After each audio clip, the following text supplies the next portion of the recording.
how to make and use a motion diagram. What is a motion diagram? You see one across the top of your screen. It's a series of dots and arrows along with an axis that shows the frame of reference. Each of the dots is placed at equal time intervals. So this motion diagram shows 6 intervals of motion showing that the object moved shorter distances in the first 3 intervals than it did in the second 3 intervals. If there's motion, then the arrow is placed on the dot to show direction so that we know actually which direction it went. The length and direction of the arrow indicates the velocity. A longer arrow means faster motion. That's why the last 3 intervals of this motion appear to be faster.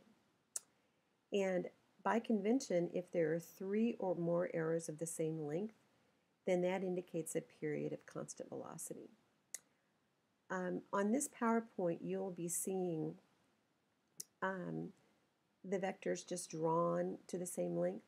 When I draw them in class and when you draw them on paper, I want you to be sure that you put congruency marks on the vectors so that we'll be able to tell which ones you consider are the same length.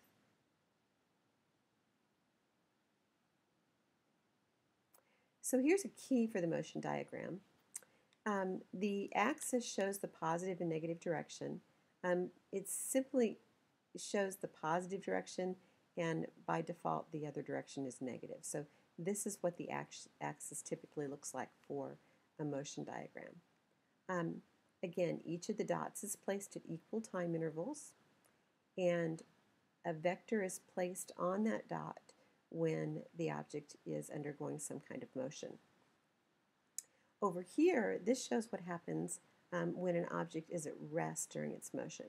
So this indicates that this object moved toward the right and then stopped for a period of time before resuming motion to the right. Oh goodness, I missed one. Let me go back.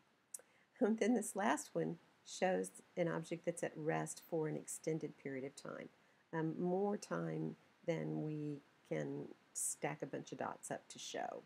You'll see these kinds of things only at the end of a motion diagram. All right, so what's happening here? In this interval that's shown in yellow, the object is moving with a constant velocity. It's moving at a constant pace. It begins at 0 and moves at a constant velocity. Then during the period that's shown in green, it continues moving in the positive direction, moving at a positive, faster velocity during the second period. Let's watch what happens as the motion diagram appears when this car moves across the screen. One of the other names for motion diagrams are oil drop patterns, and you can kind of think about that as you watch this car go across. If you were to imagine that a leaky car was driving along the road, then the pattern of dots it would leave on the ground would indicate how fast it was moving. Because if it's dropping oil at the same time intervals, then those oil spots are going to be different distances apart depending upon the object's speed. So let's look at what the car does.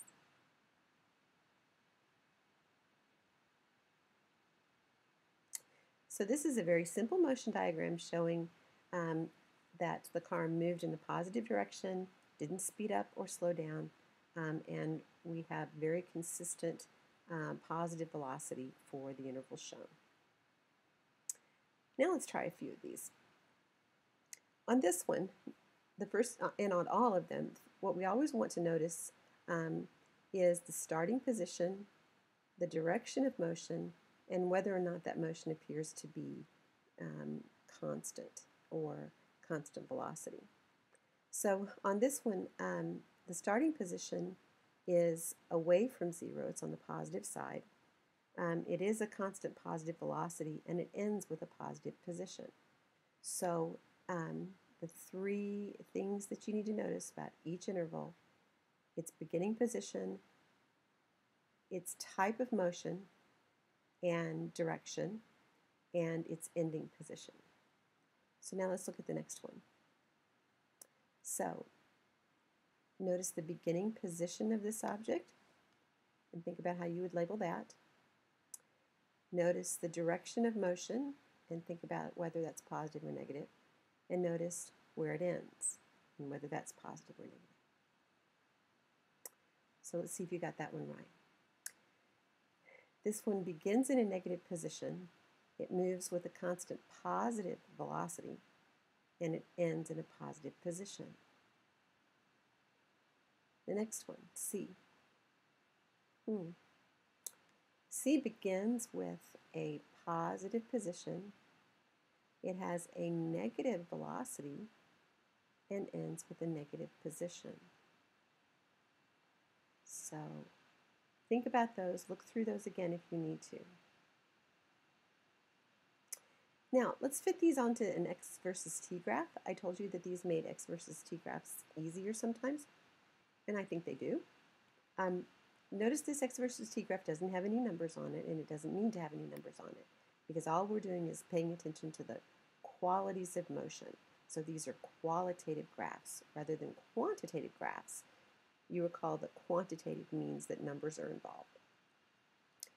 So on this one, we showed that we start in a positive position, move in a constant velocity in the positive direction, so we need a positively sloped line. So we have a positive position where we start, we have a positively sloped line, and we end in a positive position. Now with B, we need to start in a negative position, so we're going to start in this part of the axis and then end on this side as time passes. So B will look like this. With C, C is going to begin on the positive side of the position axis, and the velocity is negative, so the line will slope downward and it will end with a negative position. So that's the way C will look on the graph.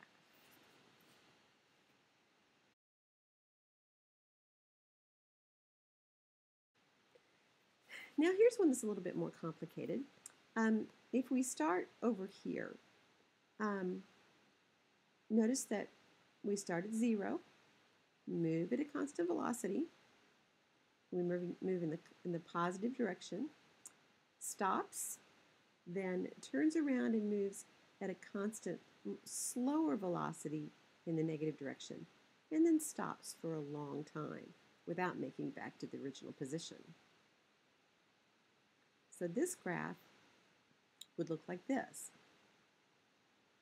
A line with a fairly reasonable slope, then a flat period across the graph showing that position doesn't change, time passes and the object is at rest, and then this period of motion shows that it's moving more slowly, so this has a less steep slope than this one does, indicating it's moving more slowly during this period.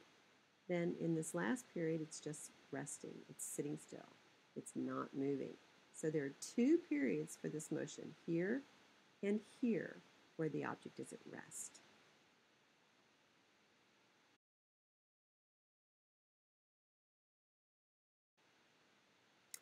So now let's look at this one. Sometimes you can put two objects on one motion diagram. So here we have objects A and B, and this is an interesting one. A's position to begin with is negative. It's moving in the positive direction, but its ending position is still negative. So it does not make it to 0. So all of A's motion will be in the negative portion of the x graph, x side of the graph. Then for B, B is the opposite. B's starting position is large and positive. It moves at a constant negative velocity, and its ending position will be positive.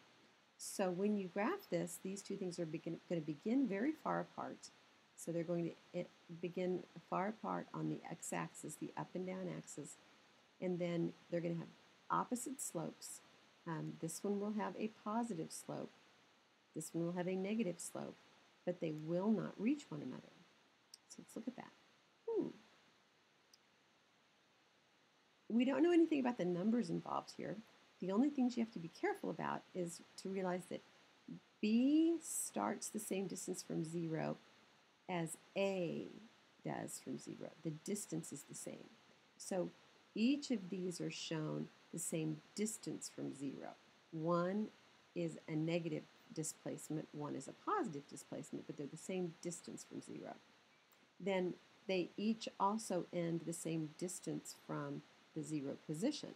So again, their positions are the same distance from the 0 value of x when they finish.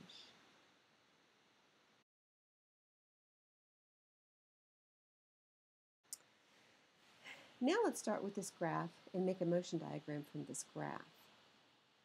Notice the starting position. It's becoming increasingly positive, so the slope is positive. At this position, the slope changes to negative, so it turns around and comes back to the original position. So the object starts at 0, moves in the positive direction at a constant velocity, turns around, moves in the negative direction at a constant velocity, and it returns to the 0 position that it started with. Now let's think a bit about this. What's the displacement of this object? Displacement, if you recall, is that triangle x, and the formula for displacement is final position here, which is 0, minus initial position here, which is 0. So if we have 0 minus 0, then the displacement of this object is 0. And you can also tell that by looking at the graph. We had our quiz last week, and most of you did very well on it, that we just compare these two positions to see whether or not what the displacement is. And these two are in the same position, so the displacement was 0. Here, the displacement between 0 and this spot at 2 seconds, that displacement would have been large and positive. This displacement from 2 to 4 seconds would have been large and negative.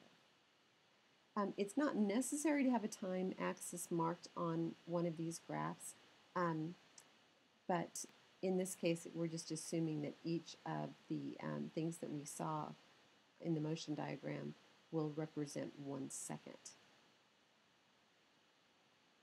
So here's the motion diagram, and again, we're assuming that each of these represents, it won't represent 1 second. We have 4 of them in each direction, so each of them will represent 1/2 second. So this would be 1/2 second, this 1/2, this 1/2, this 1/2, so that we move away for 2 seconds and then turn around and move back for 2 seconds.